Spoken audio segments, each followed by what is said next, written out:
what gifts we're going to give to each other.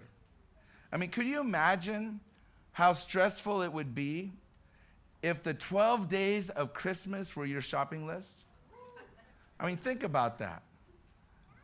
I mean, you start out with the 12 drummers drumming.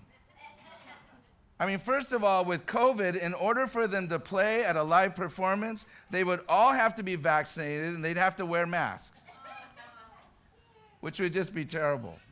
You know, according to the CDC, you can't have 11 pipers piping because you're not allowed to sing or play any woodwind instruments in church for fear of causing a super spreader event. You're going to blow the virus all over the place. So you can't have the 11 pipers piping. And then you have the 10 lords. And not just any lords. These are Pentecostal lords. They're a-leaping. 10 lords a-leaping. And here's the problem with lords. You can only find them in the UK. And with the travel ban, they can't get over here. You know, all non-essential travel is banned from the UK to the United States. And then you come to 9 ladies dancing. Now that's a lot easier because they've been out of work. They haven't been able to perform, and so they're willing to come, and they're just happy to be dancing anywhere. So they'll come and dance in your living room.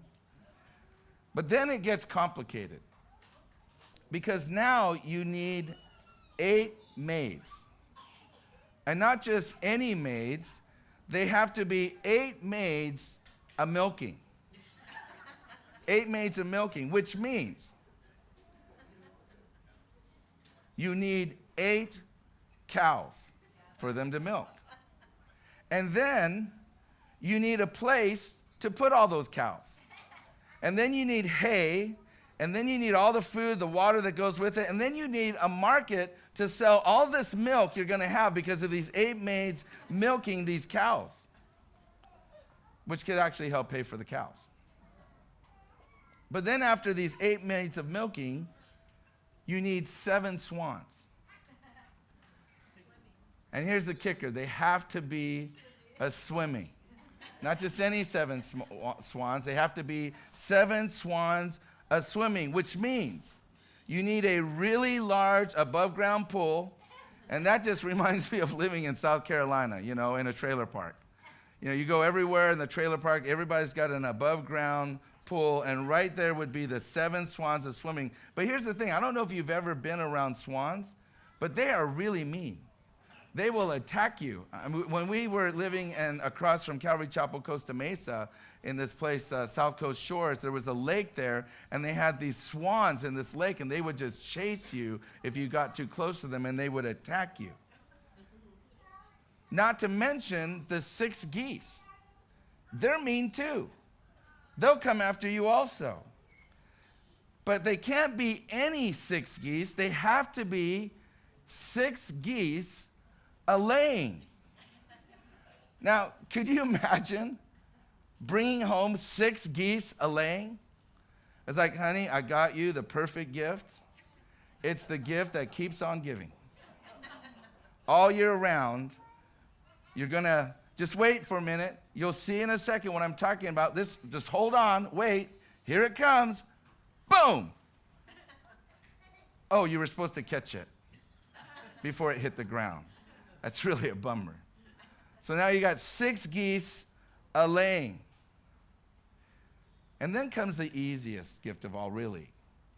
And that's the 5 gold rings. Which means at $1,800 an ounce, it's going to cost you about $1 million to get those rings. Next are 4 calling birds, which basically means you can kiss your peace on earth goodbye. Because you got 4 calling birds and they're tweeting your life away, and that takes Twitter to a whole new level. They're just going to be tweeting, and then you add to that 3 French hens, which is actually a good investment because if you run short of cash because you're feeding all these animals, you'll be able to have dinner.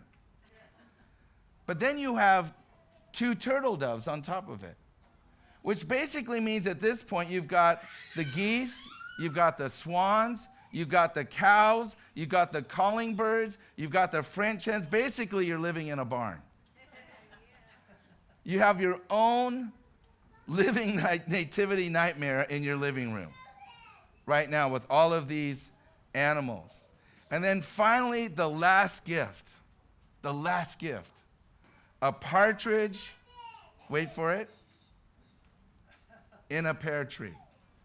A partridge in a pear tree. Could you imagine David Cassidy or Shirley Jones from the Partridge Family in your living room sitting in a pear tree singing, "Joy to the world, the Savior is born, come on, get happy. I think I love you, but what did you get me for Christmas?" It would be crazy. I mean, first of all, it's impossible. You can't do that. So you just stick to the bird, a cute little partridge in a pear tree. I mean, who gives a pear tree for Christmas? That would be crazy. But this is where it gets even more complicated. Because every day that you give a new gift, you have to give the previous day's gifts. So by the time you get to the end of the list, you have 12 partridges, 24 turtle doves, 60 golden rings. I mean, you start to get the picture, right? Then you get all the way to the end of it, and you have 121 Pentecostal Englishmen jumping around your house and 144 very well-paid and very hungry drummers. That would make for a stressful Christmas, wouldn't it? And you're wondering, what does this have to do with peace on earth? All of these things that we put